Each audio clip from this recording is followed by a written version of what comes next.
All right, guys. So I guess I'm just going to entitle this one Jackson, Beatles, and Scarface. Okay, so we all know that Michael Jackson went out and bought the Beatles. And by the way, I don't even know who owns it to this day. Um, I don't know. I haven't even checked up on it, but we know that Michael Jackson back in the day bought the Beatles, and Sony and Tommy Mottola was extremely pissed off. I got to do more research on that, guys, because the person who sold to buy something, somebody has to sell it to you. So I need to do more. I need to do further homework on who actually sold Sony to Michael Jackson.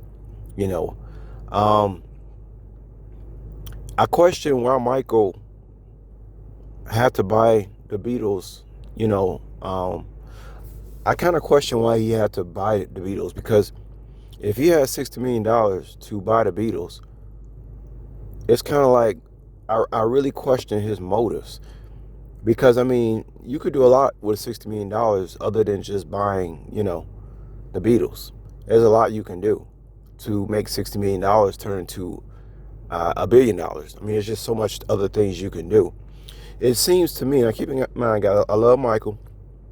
We all do, but it seems to me like he kind of crossed the boundaries a little bit with that. It's almost as if he did it just to like step on somebody. I don't believe Michael really just bought the Beatles because he just loved the Beatles. I think he was trying to, exert his power and stuff like this. Power can go to anybody's head, guys. We got a movie out there with Forrest Whitaker. I don't remember the name, but it was a situation where they did an experiment to see what would happen if you give a certain amount of people some control inside of a system. It was, in this case, it was a prison system. And these motherfuckers, if you give power to somebody who not used to, especially if they're not used to having power, they can actually go wacko. They can go crazy.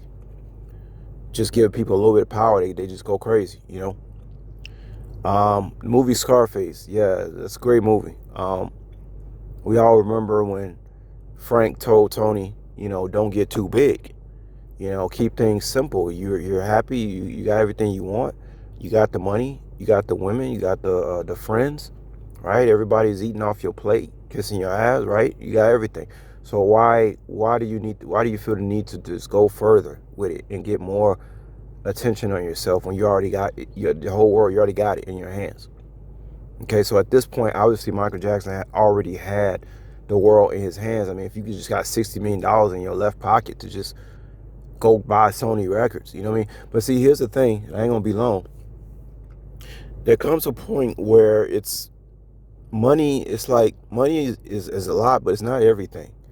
I think respect is more important than money.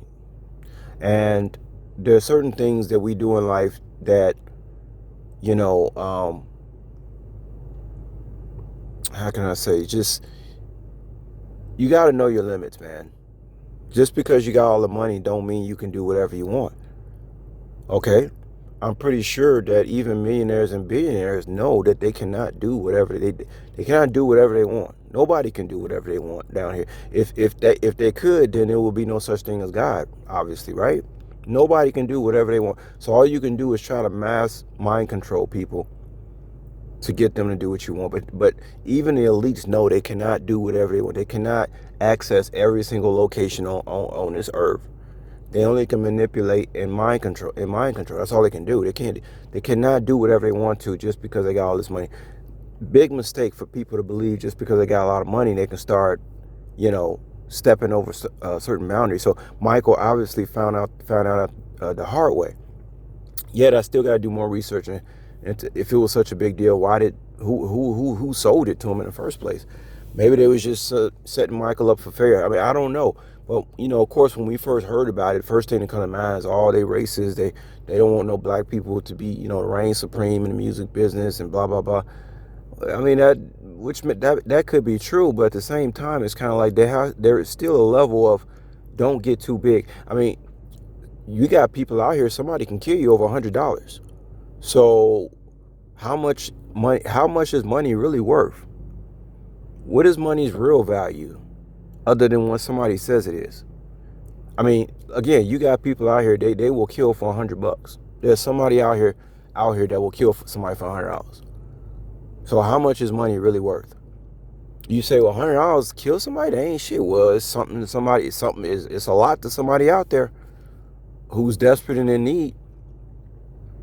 So in my opinion, Michael shouldn't have bought Sony Records. I don't think he did it for the reason that we all want to think he did it for. I think he kind of stepped over some people's bridges, and that he shouldn't have stepped on.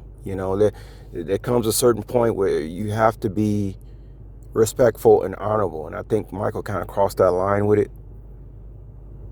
I mean, this is still the white man's system. The white man has a machine that prints money. And it's like, as long as we part of that system and operating out of that system, it begs to say, well, how much is money really worth anyway? Somebody got a machine that can just print some money, like you can print some toilet paper or something. So what is money's real value? So I just wanted to say that, man. But no, I agree with what Frank told Tony. You never get too big. If you already have everything you're looking for, you already got everything you want, why try to go get more? You're gonna run across somebody. You're gonna piss somebody off out there. And like I said, even the millionaires and billionaires can't do whatever they want.